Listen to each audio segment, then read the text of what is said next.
question, though. Should the Cavs be concerned about the Bulls? Skip, I'll give it to you.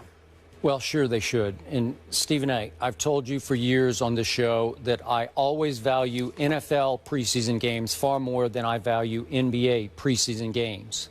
But this was the rare, fascinating preseason NBA game to watch because of two factors. For the first time ever, the Cavs' new big three played together and started to find out, and we could watch, whether they could play together. What will be their new roles? They played high minutes. They played hard in this game because they were going against the team that will be their nemesis, perhaps, and their arch rival. And we saw Derrick Rose, for the first time in 2 years, put the pedal all the way to the metal in ways he did not through the World Cup stretch, where there were some whispers about, is he ever going to be quite the same? He was as explosive as ever and played with a confidence, a spring off that bad knee, both bad knees, confidence I had not seen from him in 2 years. Now, quickly back to the Cavs, who did click right away in ways that I didn't see the Heat new big three click in their first year, where you know how much they struggled through most of the first year. They clicked right away.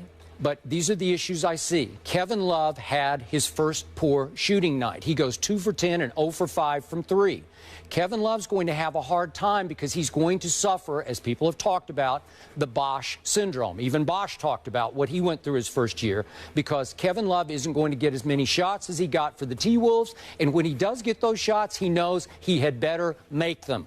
And he missed all 5 of his three-pointers last night, after he'd been hot from 3 in games that he'd played without LeBron and especially without Kyrie. Speaking of those two, Kyrie started taking a bunch of shots. Kyrie likes to shoot the basketball. He wants it in his hand. What did he wind up taking? 19 shots to LeBron's 11 shots.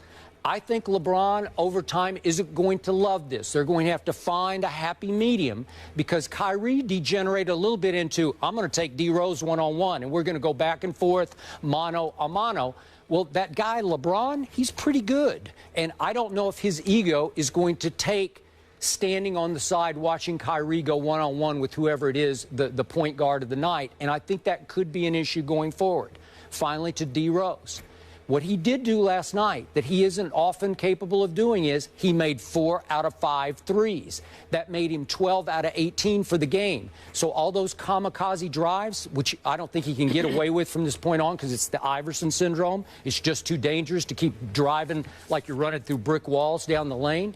If he can keep making those threes, he is lethal. He is unguardable. But you tell me, he's a 31% career three-point shooter. Do you think he'll be a Derrick Rose? Do you think he'll be that much better this year? Because if he makes 4 out of 5 every night, hey, they're going to win the East, is what I'm going to say. Let me state this for the record so everybody can understand my position and how much how affectionately I feel for Derrick Rose. You know how much I love this brother's game. I contend to you that even with the big three in Miami, if Derrick Rose were healthy, there is no way in hell that the Miami Heat go to 4 consecutive NBA Finals. No way on earth. Somehow, some way, Chicago would have interrupted that stretch. Maybe 2 or 4, maybe 3 or 4, but 4 consecutive NBA Finals would not have happened for Miami. But they did beat them head-to-head. I understand that. I understand that. But, again, they were coming. Chicago was coming.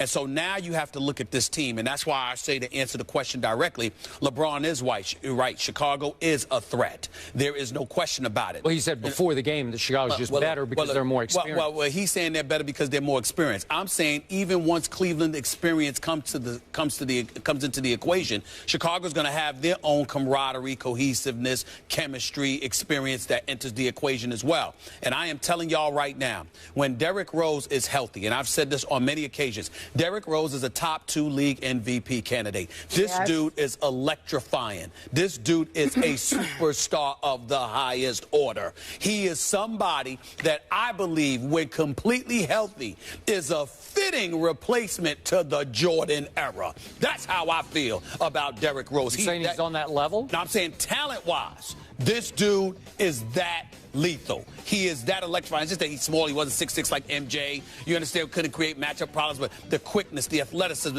The only person that rivals Derrick Rose is Russell Westbrook. And to me, it wasn't an accident that he could have dropped 40 or 45 if he wanted to last night, because he was going against a young stud in Kyrie Irving, who I keep telling you can ball. Kyrie can ball. So with all of that being said, let's analyze the Chicago Bulls and ask ourselves about the legitimacy of LeBron James' statement. You acquired Pau Gasol, averaging 17.4 points last year in Los Angeles. He's not what he used to be. Certainly the defensive tenacity hasn't been there. That was a problem that they were complaining about Pau Gasol in L.A. But he can still average 17 points a game. Playing for Tom Thibodeau, you know he's going to play better defense than he did for Mike D'Antoni in L.A. last year. So I'm not worried about that. You're pairing him with Joakim Noah, with Taj Gibson. That's a big plus, because the Bulls never lost who they had. They drafted Doug McDermott, who's a sharpshooter out of Cretan. You've got also this kid, Morotic, out of Spain, Real Madrid, who's also a 6'10" sharpshooter. So you got two shooters.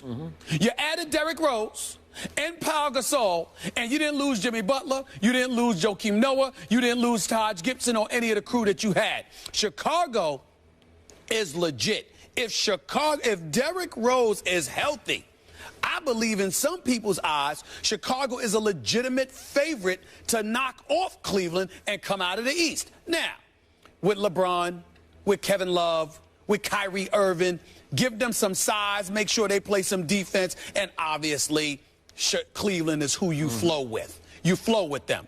But I'm telling you right now, it's a pick 'em. It literally is. If both teams remain healthy, Skip, it's a toss-up. Okay.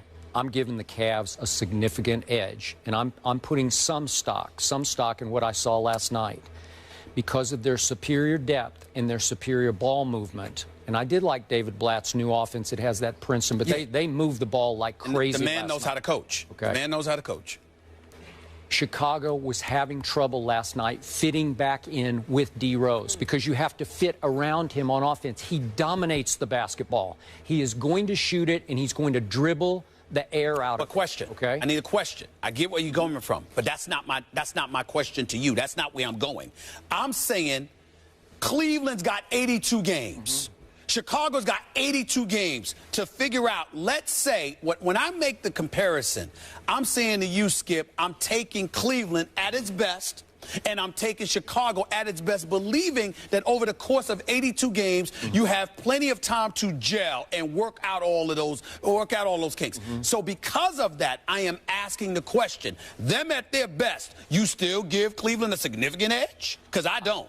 I do, because I'm not sure how easy it is to play with this guy. It would be the equivalent of if Russell Westbrook with Derrick Rose. Okay. And I said this from the start. That's why he doesn't have any rings and why I don't love this team with him as point guard. But you also said, because he is the high-volume shooting point guard. That's fair, but you also said, and I'm coming back at you, you also said that you were concerned about the same thing with Kyrie.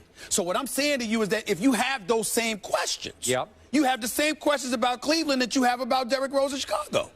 I'm going to guess. It took the Heatles, as they were called in that first year, it took them 2 years to gel, right? The first year it did not gel because we know what happened against Dallas in the finals, right? Yes. It was a meltdown by not just LeBron, but the whole show melted down. Right. Okay, in the second year, they began to figure themselves out.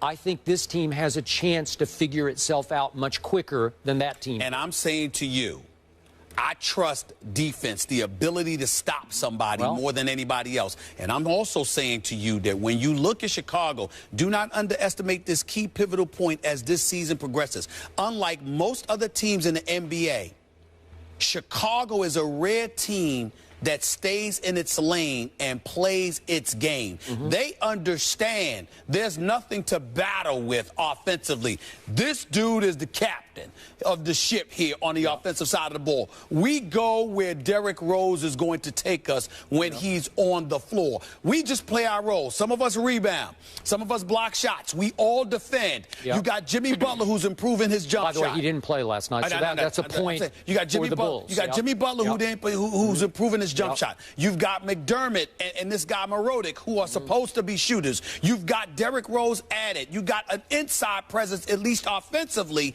in a Pau Gasol, who's a legitimate 7-footer. I'm saying to you, you simply cannot ignore that, particularly within the Eastern Conference. I agree with you. Chicago will be significantly better on defense than the Cavs will be. That's going to be the Cavs' downfall if there is one. But this offense last night, dare I say, the Cleveland offense, it looked San Antonio-like. Really? Now, can the egos continue? It did. Wait a second. The ball was really flowing, man. That's interesting you say that, because Deontay just told me, according to Westgate's Superbook, the Cavs have the best odds to win the title. And right behind them are the Spurs. Well, that's wrong. Deontay, tell Deontay he's wrong about that, or whoever made those odds is wrong. The Spurs should be favored to win this title. Cavs are favored to win the title. Only thing that I would add is this. I get what you're saying. But the other part is this. When we look at LeBron and Cleveland and these boys, we're talking champions. This is a championship conversation. Right. The Chicago Bulls, assuming Derrick Rose stays healthy, may be better suited to go up against the West than Cleveland is. Okay, that could be the case. All right, final quick question. Kevin Love, how do you think ultimately by... Let's go to April. How will he be fitting in by April? Will he be happy with his role? Because he had 13 rebounds last night, which is really good. Only he just gets them just standing flat-footed for the most part. Don't worry about Kevin Love, because LeBron James may be the most unselfish superstar we've ever seen. I would buy that. He has no problem distributing the basketball.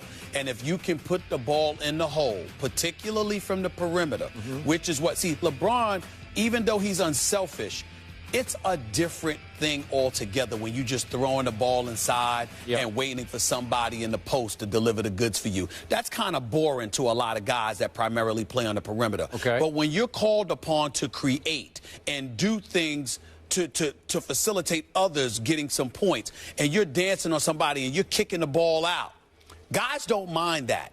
And LeBron is the kind of good dude that will penetrate into the teeth of a defense and kick it out to an open shooter. Kevin Love can deliver the goods on that. So because of it, I don't believe it's going to be a problem, because Kevin Love is going to get his shot opportunities, and that's all you're concerned remember, about. Chris Bosh made this point going back, 4 or 5 weeks ago.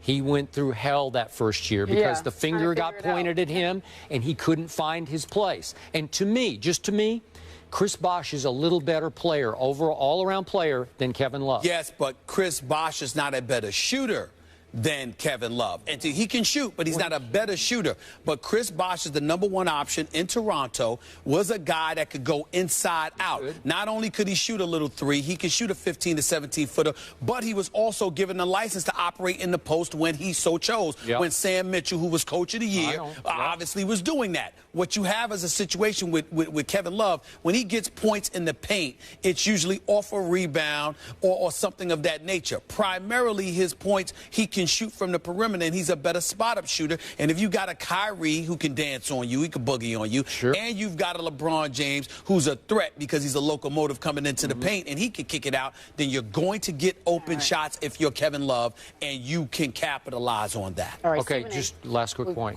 Clutch, get out of here. In the clutch, I'm taking Chris Bosh over Kevin Love to make big clutch shots. As a Stephen shooter, A. not too concerned about Love fitting in with the Cavs. He thinks LeBron will help that out, and you say he might experience a little Bosh syndrome in the beginning. Moving on, we got to talk about